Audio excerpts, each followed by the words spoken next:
Hello world, my name is Victor Engelmann, and in this video I will go a bit into the theoretical backgrounds of compiler construction. In the last video we've designed this context-free grammar that describes a simple programming language. And the logical next step is we want to turn this into a computer program. Okay, so when we want to write a compiler or for example, an interpreter for a programming language, then we would need a parser, something that can take an input text and turn that into a parse tree.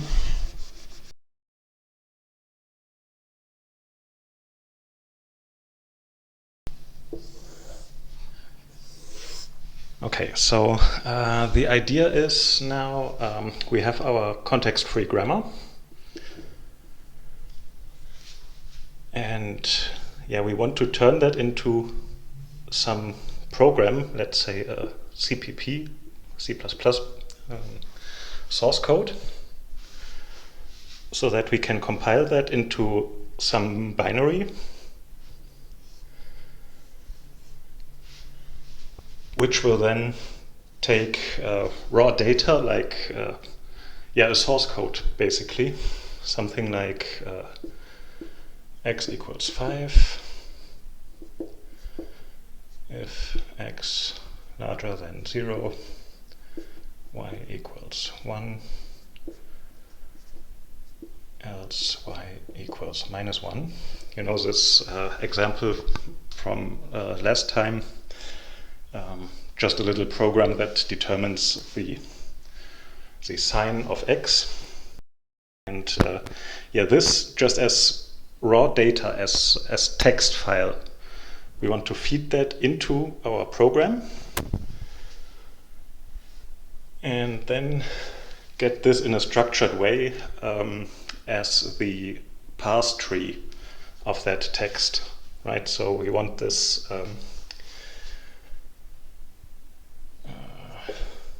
in this structured form.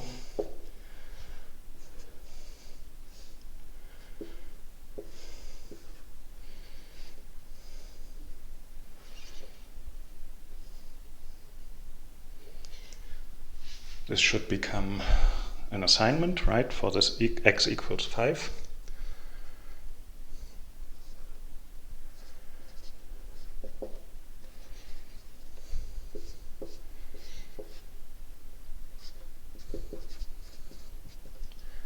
This L should become an identifier with the value x attached to it, and this E, okay, we've erased E, but that should become a number, or if we are using this, then this needs to go through intermediate steps, m x number. Okay, and this is 5, and then this here, this s should become this case here. If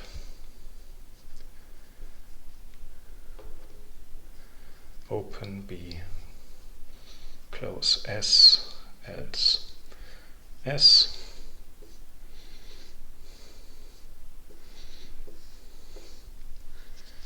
And this B should become an R. This R should become an E greater than E. And this E should become again mx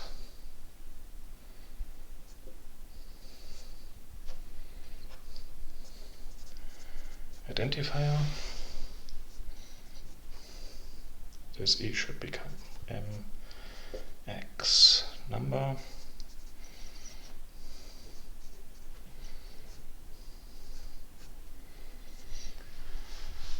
And then these s's here should become assignments again. L equals E, identifier Y,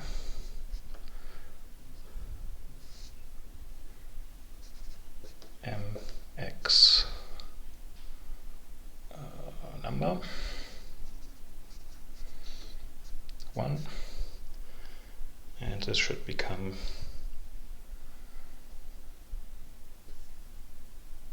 L value equals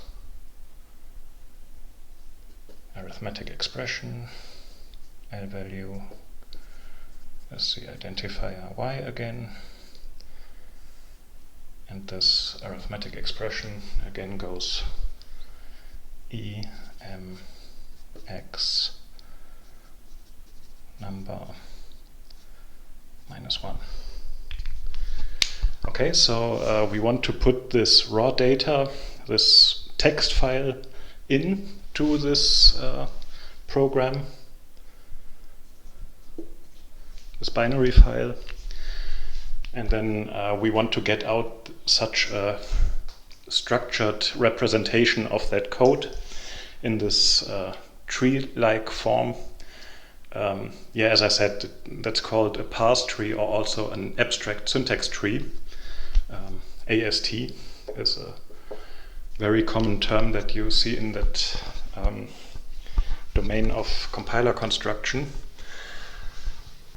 So the question now, of course, is how do we get from our context-free grammar to a source code that will do this stuff here when we compile it? Well, in practice, you would just run Bison on it, and then you get a CPP file, maybe a C file, but I use it with C++, so I would get a CPP file, and then you would just run G++ on that to get a binary. Now, one architectural detail. In reality, you wouldn't push this data directly into this parser. You would have Alexa in between. Not Amazon Alexa.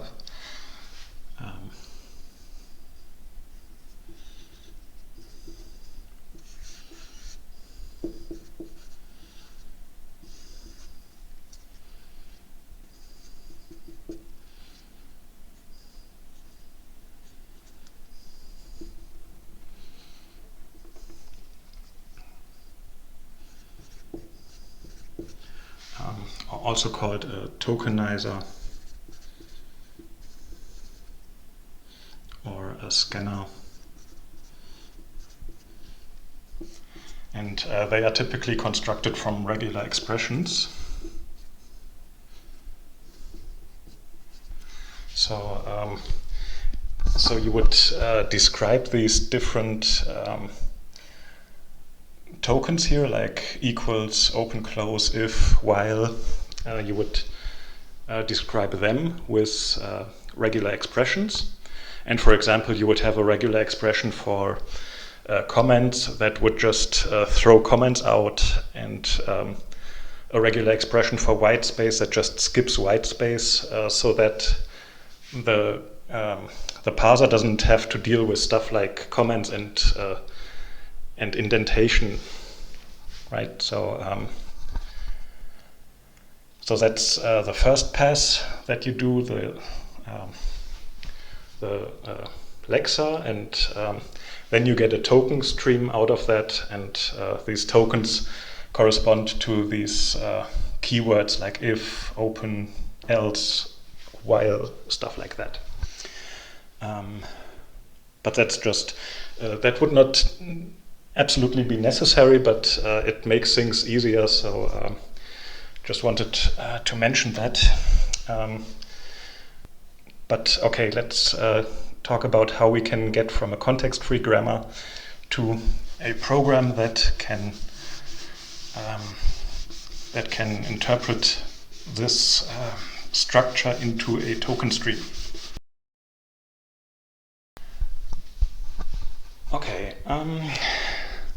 When we talked about regular expressions,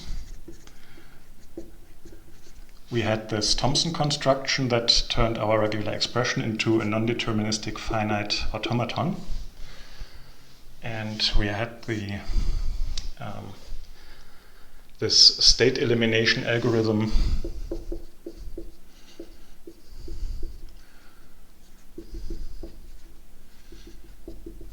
which turned a non-deterministic automaton into a regular expression. And with the power set construction,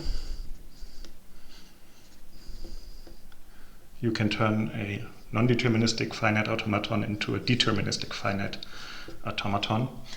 And a deterministic finite automaton just is a non-deterministic finite automaton that just doesn't use nondeterminism. So regular expressions, non-deterministic and deterministic automata are absolutely the same thing, right?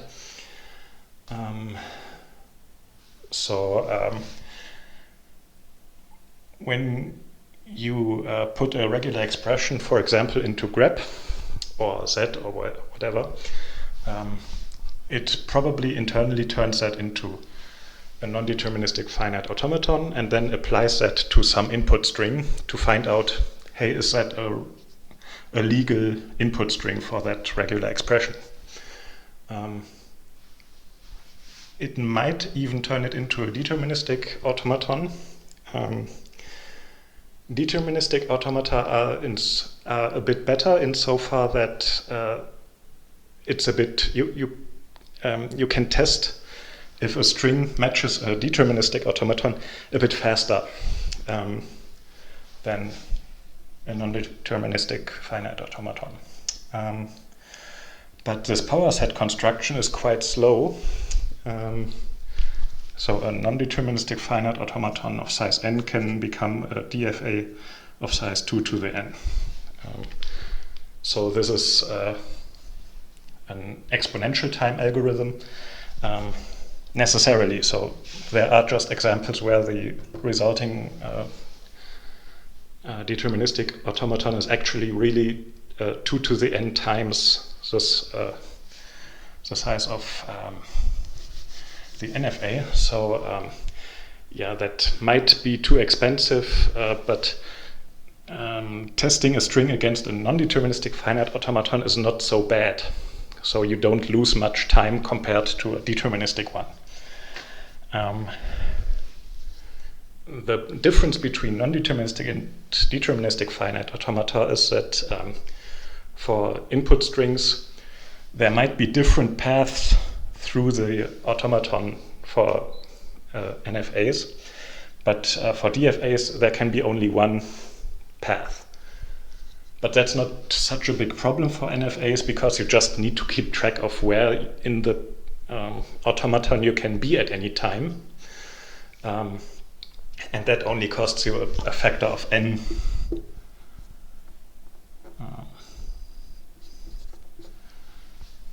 In the running times. So testing a string of size length of w on an NFA of size n just takes n to the length of w time, and for a DFA it takes O of w. But since the power set construction takes exponential time also, this can be 2 to the n plus.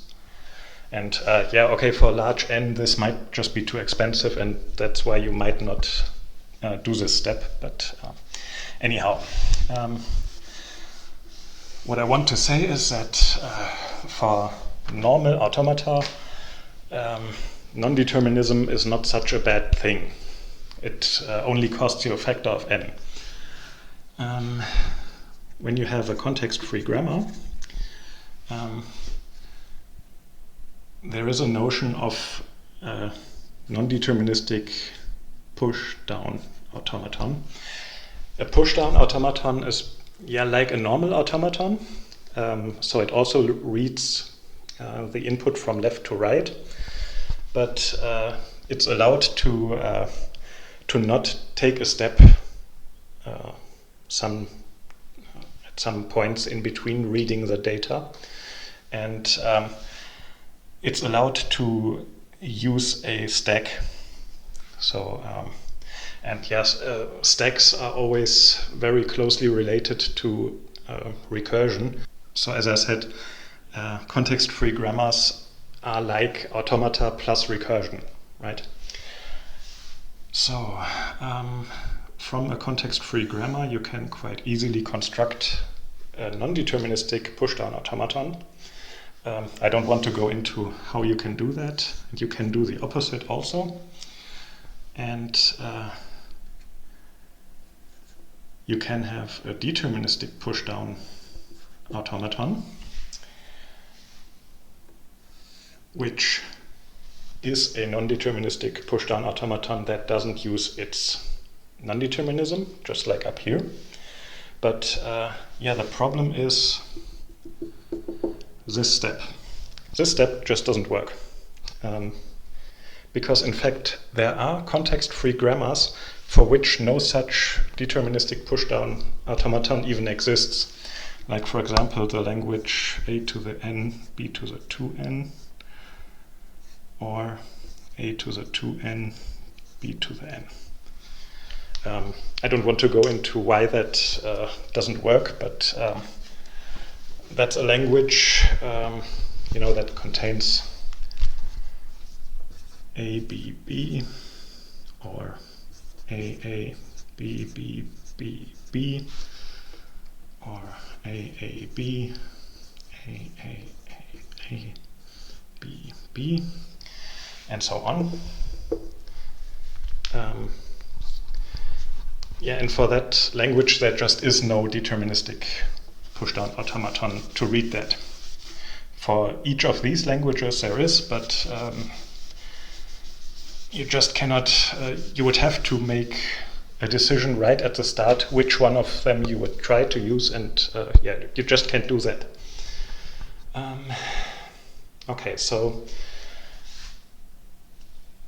up here, being forced to use non-determinism wasn't such a bad thing because it didn't cost us much time.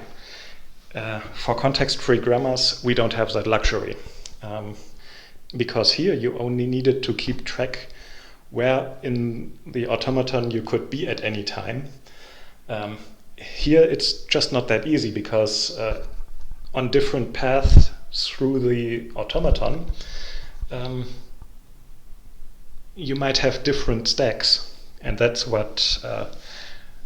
that's why this whole approach up here just doesn't work down here. So you cannot go from a non-deterministic to a deterministic PDA.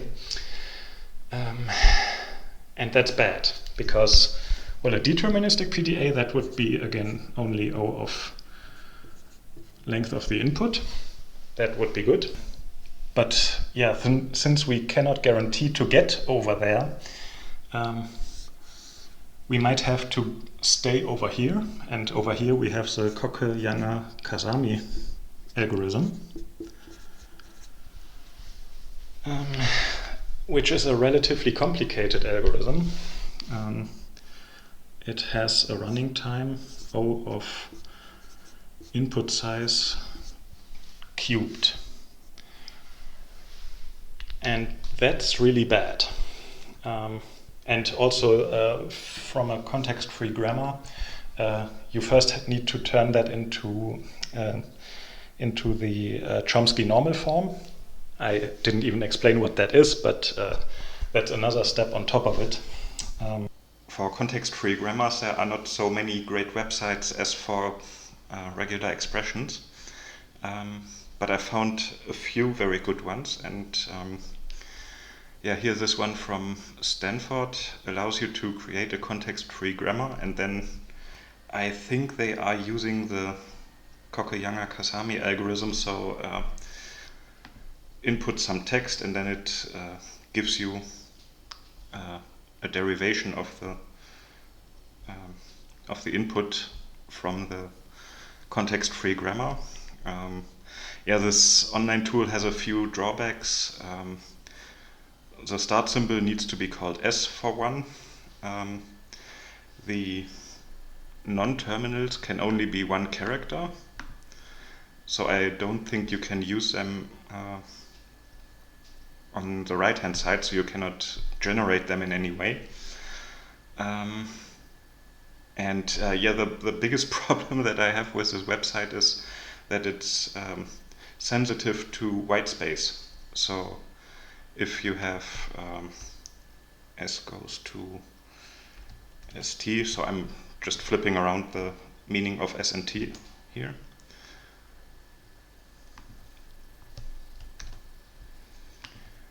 If I wanted to do something like if B, I mean this would be quite normal in terms of compiler construction, but yeah, these white spaces here, they are also used by this tool. So if you have multiple things nested that all allow white space around something, then you need to be real careful to put the exact right number of white spaces into your input string, and that's not fun, I can tell you. But okay, this S generates a sequence of T's. So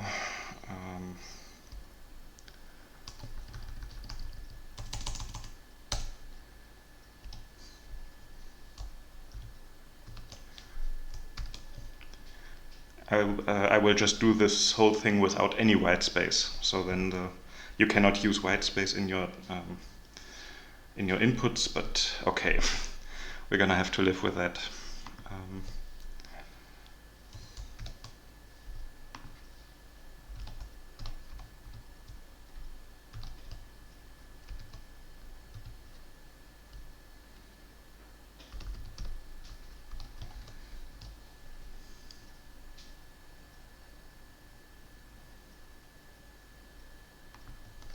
Okay.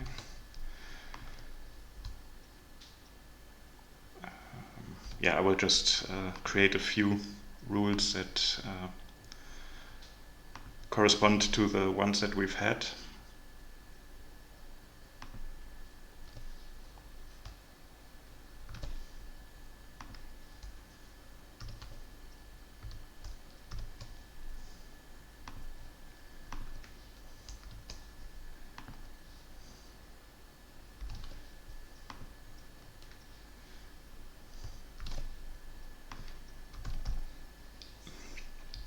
Okay, so yeah, I've just used the string ID to represent the situation that we get an identifier from the tokenizer or the lexer, and the string num to represent the situation that we get a number from our tokenizer or lexer.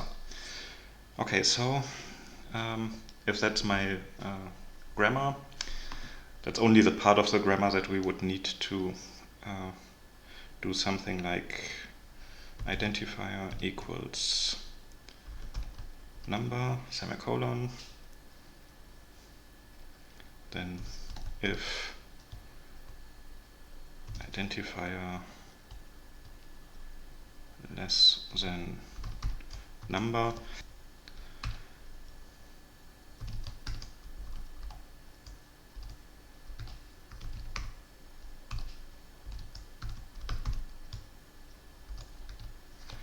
okay, so this could represent x equals 5, and if x less than 0, y equals -1, else y equals 1.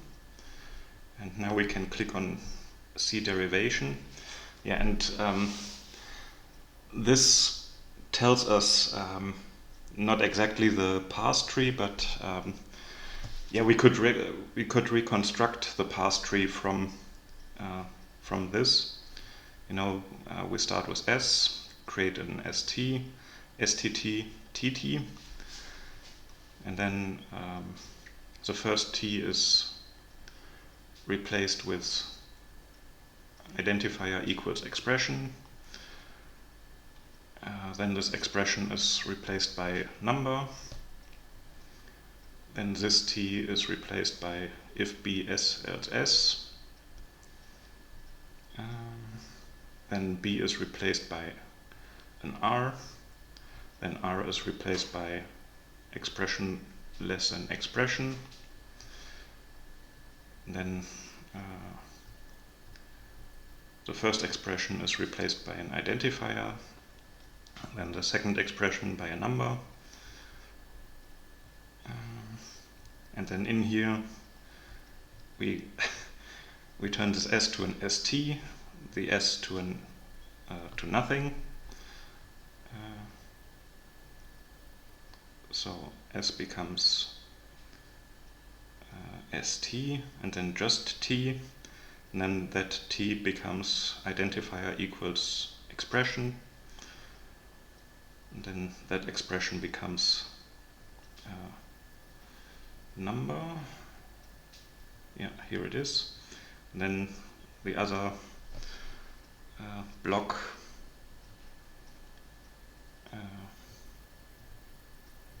becomes an st, then this s becomes nothing, then t becomes identifier equals expression, expression to num, and there it is. So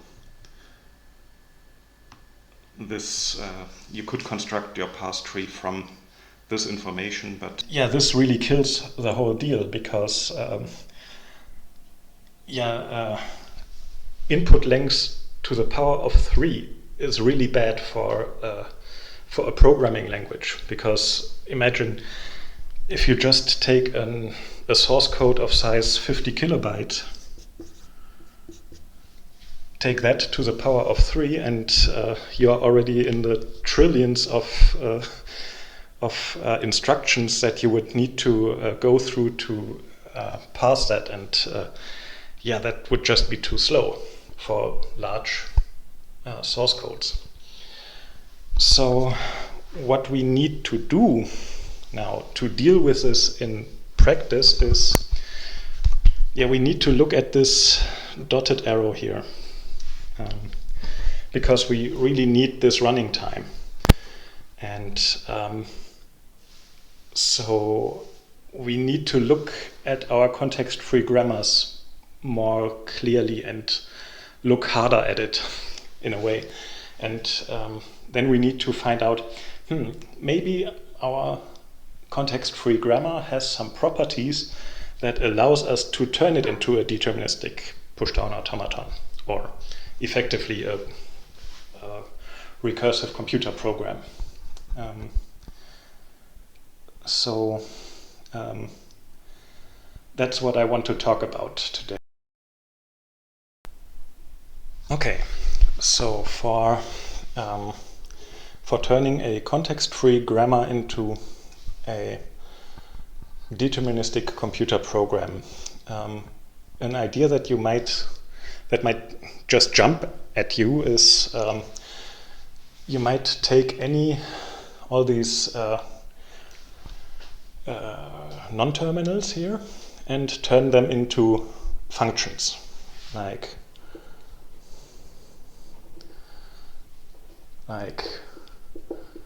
void s and void e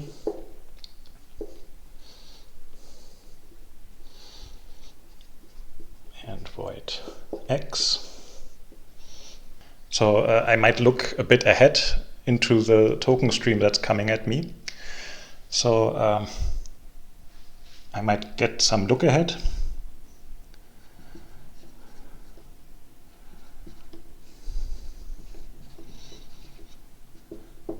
And it doesn't matter how we get that, but now we could say something like switch look ahead.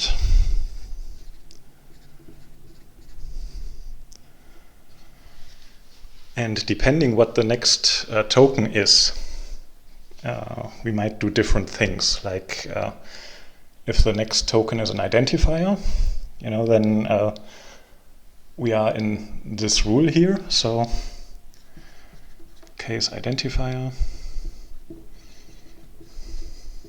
Then we might call the function for L and break after that. Okay. Or if we have open braces, then we might remove that look-ahead token, so we could move forward in our token stream.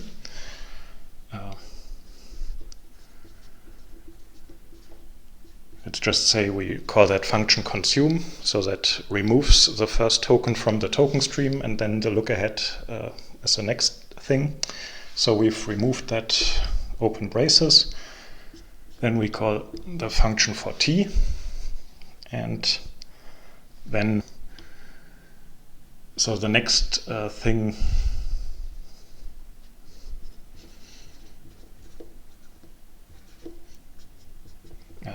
needs to be a close brace now. And yeah, whatever, we could test that, if that's not the case, throw an exception or return -1 or something, whatever. So the idea would be, if I get an open braces, then this is the production I'm currently using. Then I remove the open braces, call the function for t, and then also need to consume the close braces, and then I would return.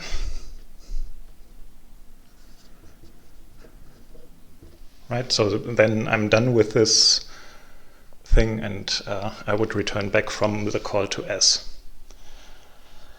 Yeah, so I think this is relatively intuitive. For each of our productions, we get such a case in which we then go through the production, and when we hit our non-terminals, we call the corresponding function, and so on. I think that's quite intuitive, and if you do that, you get a so-called recursive descent parser.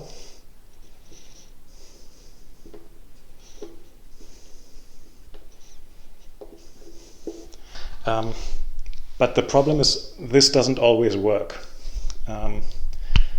It only works for a certain kind of context-free grammar, namely the LLK grammars.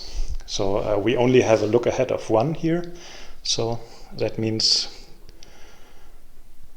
we have LL1, so k equals 1 here.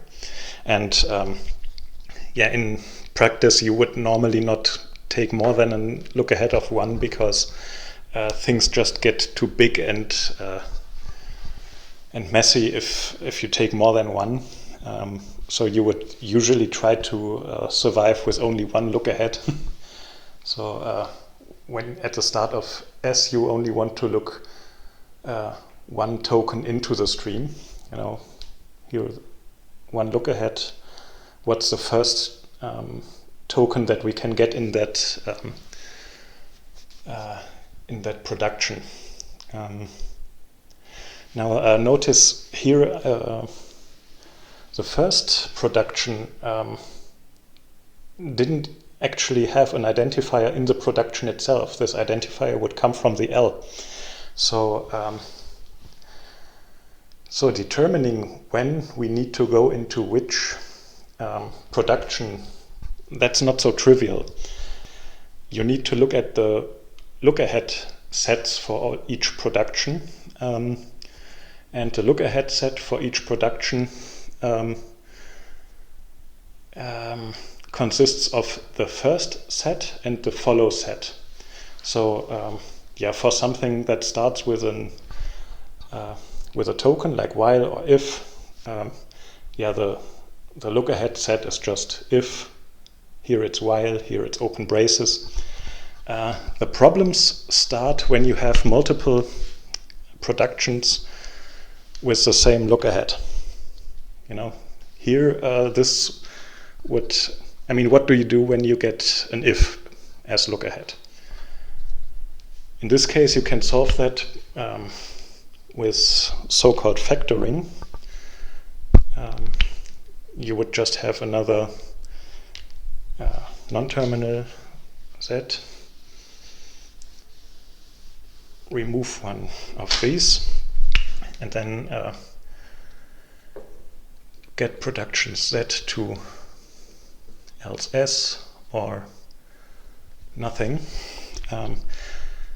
So this can be solved, this problem, but yeah, in general,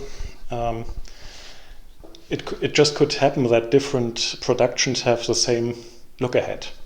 Or if you have a production that produces an epsilon, then you also need to think about what could come after the s. And yeah, I don't want to go into how you compute that, but another useful tool that I have found is here from the University of Calgary. Here you also can input your grammar.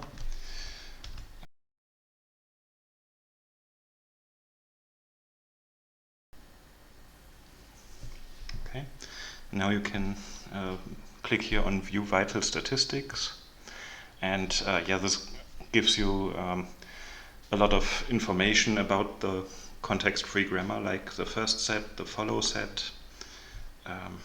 Nullable means can this non-terminal create an empty string?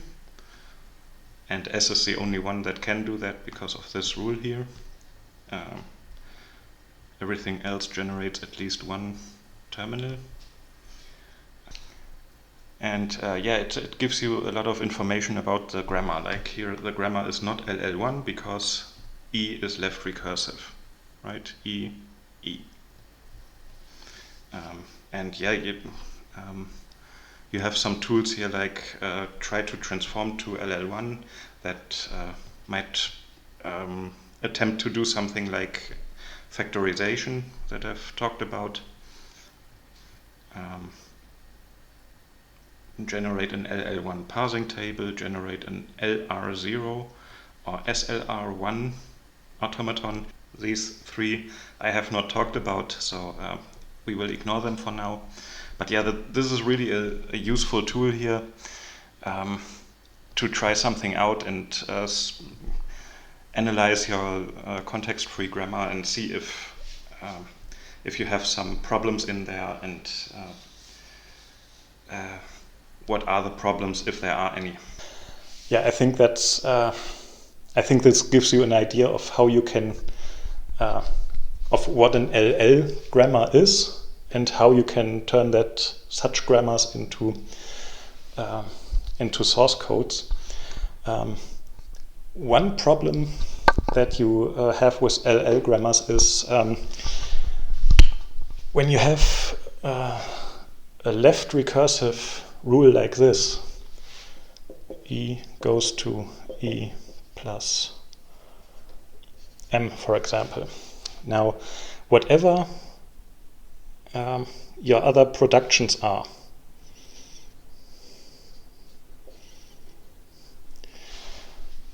yeah, the look ahead of this something here is also in the look ahead of this E, because this can go here. And since it's in the look ahead of E, it's also in the look ahead of this production. So whenever you have left recursion in a grammar, you're already out of LL. So yeah, that's a big problem, because as I said, most programming languages want to have left associative operators. So yeah, that's really bad. If left associativity that you want immediately kills your LL property, then what do we do? I mean, many compiler generators out there only support LL grammars. So if we gave up at this point, then that would mean that with all these compiler generators we couldn't write decent programming languages. And as I said, Pascal was designed to be LL. So and Pascal has left associative operators. So there needs to be some trick to circumvent this problem, right? So the trick is that for your arithmetic expressions, you just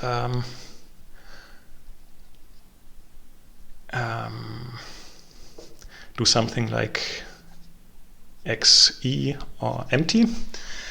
So you generate a sequence of x's, and then x can be anything from identifier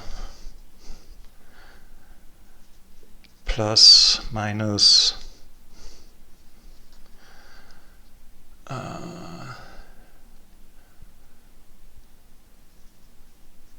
multiplication, and so on. So we just read a sequence of these things, and then we take that sequence, maybe as an array or whatever, and then we need to manually interpret this stuff here. Okay, so now I want to show you some code for how you can deal with this problem of left recursive arithmetic expressions. So I will open it in Kate, and yeah, now I want to handwrite a parser for arithmetic expressions.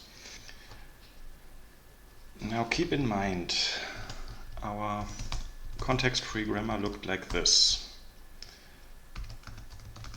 E goes to E plus M, or E minus M, or M. M goes to M multiply with X, or M divided by X, or X, or X, and X goes to a number. For simplicity, I will omit the case of identifiers here, and the other case is an open parentheses. Then we are allowed to nest something in there, and yeah, so X kind of says X is the atomic arithmetic expression. Okay, so when you look at this here, whatever this generates is of the form E plus or minus M, right? And then we replace that E with another E plus or minus M, and then replace that E by another E plus or minus M, and so on, right? So these first two rules just add an arbitrary number of plus or minus M to the end of the E, and at some point the E must be replaced by this M down here, because otherwise we would just never terminate. So everything this E does is it generates a sequence of M plus or minus M plus or minus M plus or minus M, and the same thing goes for M, which generates X multiply or divide by X multiply or divide by X. Oh, this messes with the comments in C++, but okay. So you see the same thing here, and yeah, the reason why we are using these problematic recursions here is because context-free grammars don't have loops. So we just don't have a different choice to generate these m's here. But when we are writing a program in C++, for example, yeah, we can use loops. So what I will do now is similar to LL grammars. I will make a function for each of these nonterminals.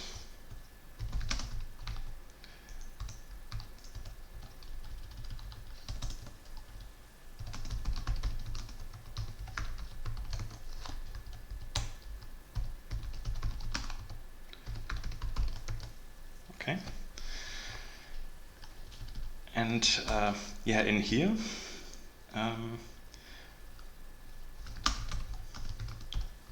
I will call m for the first time we call m, and then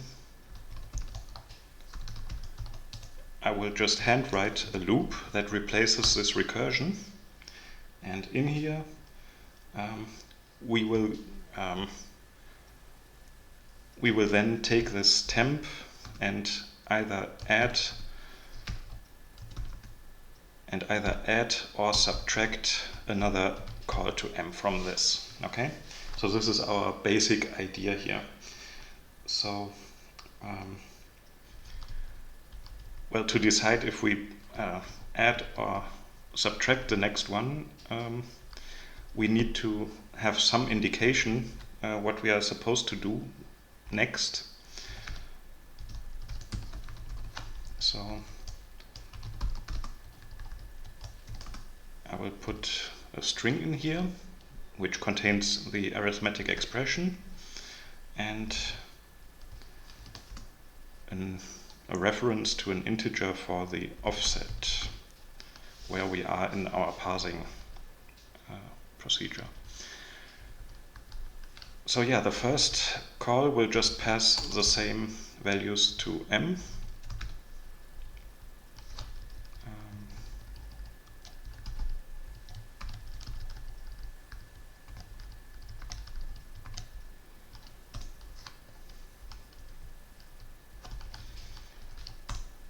And then in here we need to decide our action based on what the string tells us at the current offset. Okay, so the call to m will move this offset. Let's say we have 5 plus 3 times 2 again. So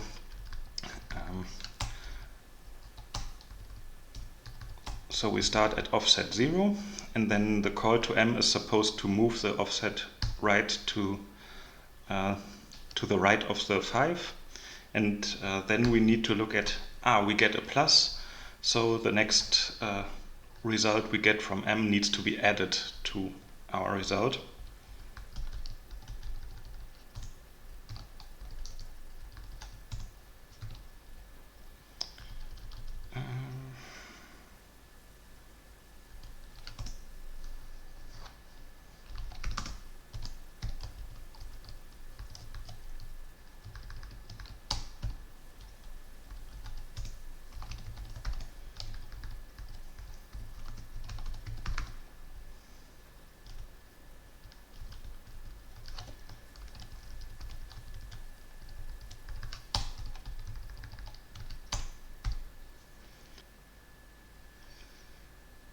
And yeah, if the next thing is neither a plus or a minus, then yeah, maybe we have run into an outer thing, like we have now finished parsing the first expression of a comparison to another expression. So the next character we get might be a less than, greater than, whatever. So, but that's not our problem. At that point we can just say, okay, we are done, so return this temp value. And yeah, now if you look at this, we call the next m here, but when we look at our input string, we've called m when the offset was left of the 5, and that call has moved the offset to the right, and now our offset is now on the plus. But yeah, this m expects the offset to be at a point where the next m starts and not the plus itself. You know, the plus comes from up here and not from down here.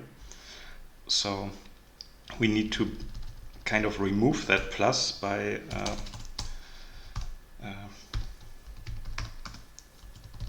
increasing the offset. Okay, so this moves our offset past the plus or minus. Yeah, and that then the offset is at a point where that m can handle again. Okay. We kind of do the same thing here.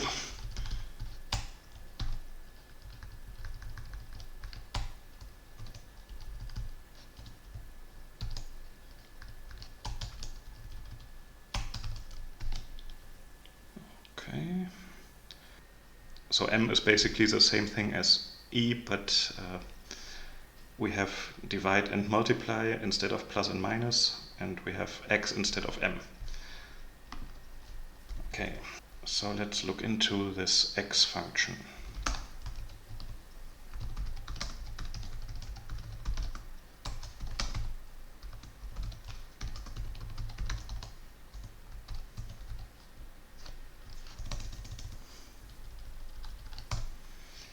Okay,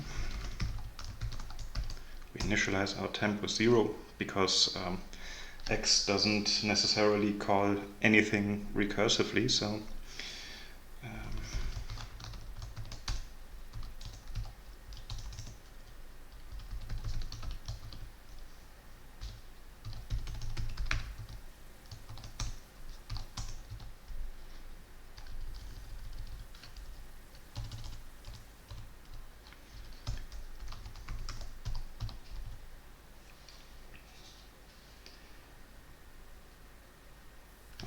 if we get an open parenthesis, then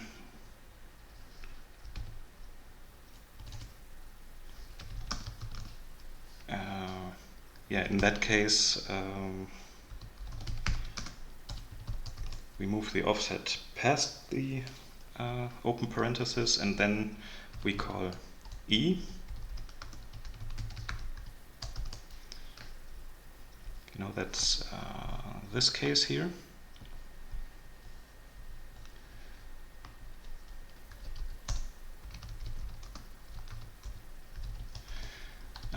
And then we want to return that temp, except when we return from the e, well,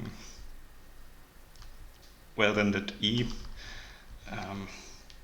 here may have run into this closing parenthesis. It should have run into a closing parenthesis, because otherwise our arithmetic expression wouldn't be well formed. Okay, so yeah, I will just increase the offset one more time, but in reality you would need to have some handling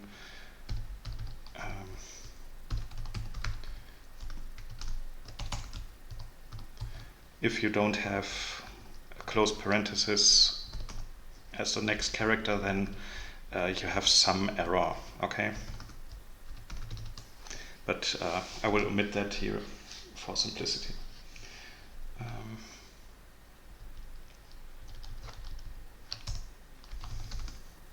And then we need to deal with all the numbers that we could have.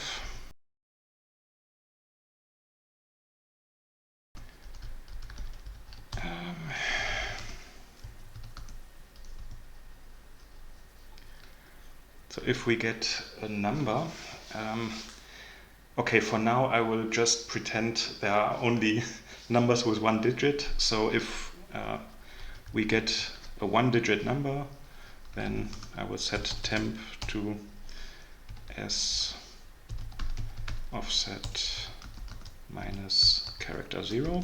So that gives us a numerical value for that character. And then we increase the offset. Now, as I said, this this doesn't handle the case where you have numbers that are longer than one character. If you have a number that's longer than one character, that's not so difficult. I will just put it in here.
Okay, so we, as long as we are reading digits,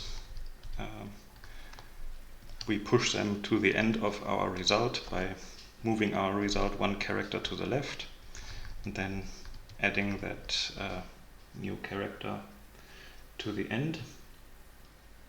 And yeah, then we also need to move the offset. And then up here we just say return read int s offset.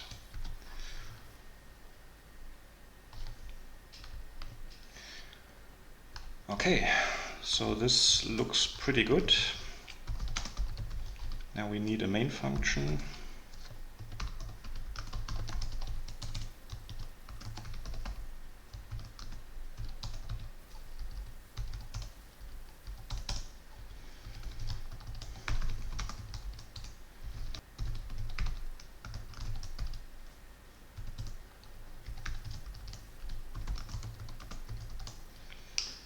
So we read a string,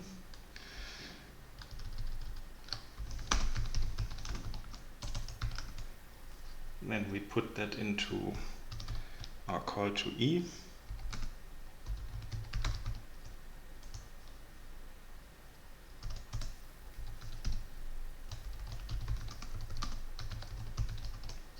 and then we print the result and return 0.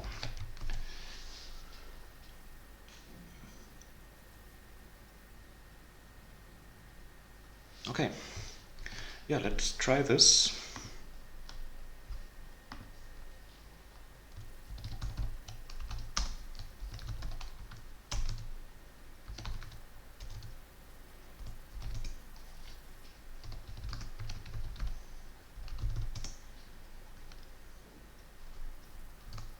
Yeah.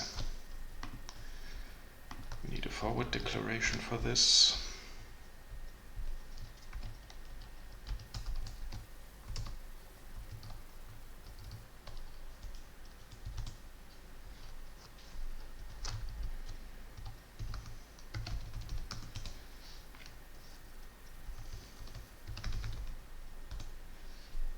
Okay, I started the program. It asks for an input. Let's just try something simple like 5, and it tells us 5.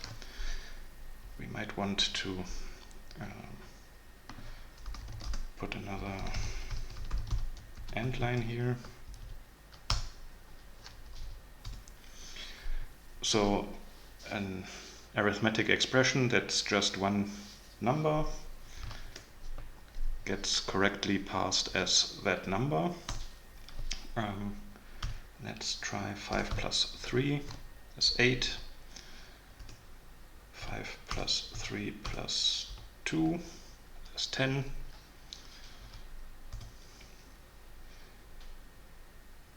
5 times 3 is 15.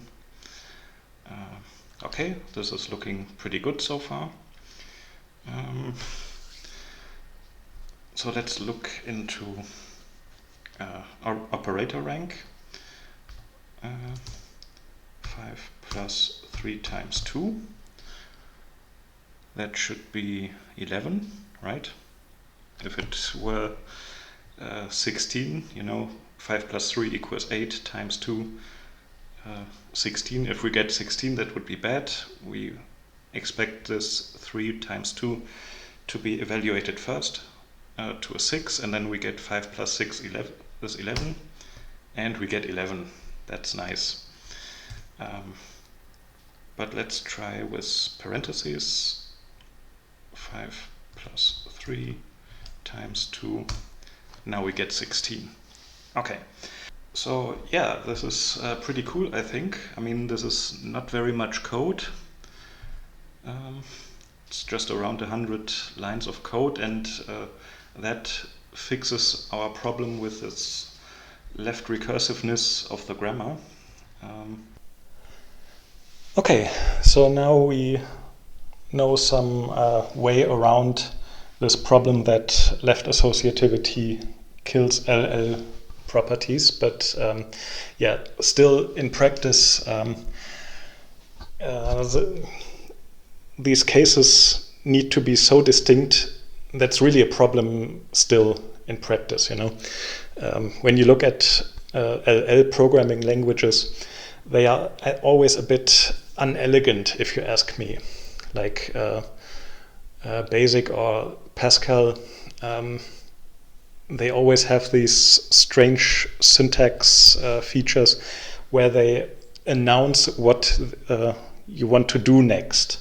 You don't call a function, you say call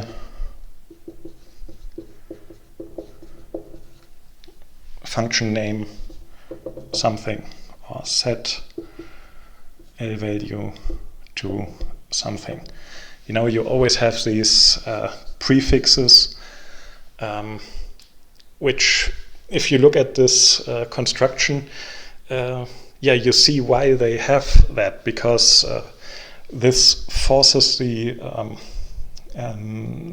productions to have different lookaheads so that you can distinguish the cases here, right? So, but I don't think that's so elegant, right? So if you always say function name, so you don't just define a function, you say function, then you give a name and a type and so on, where in C languages you just use type, name, parameters, and off you go.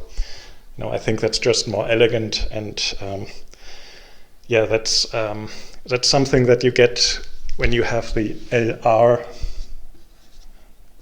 languages. In that domain, also you would normally only work with lookahead 1, so also LR1. That's a different approach of turning context-free grammars into deterministic computer programs. That's the one used by Bison, for example. But that's quite complicated, and I will make another video about that, because it would just be too much to put this into this video also. Yeah, so basically next time we will talk about the internals of Bison. But as I said, many compiler generators really only support LL1. Yeah, as I said, I think LL is weaker than LRK. Well, technically that's not true because both are countably infinite and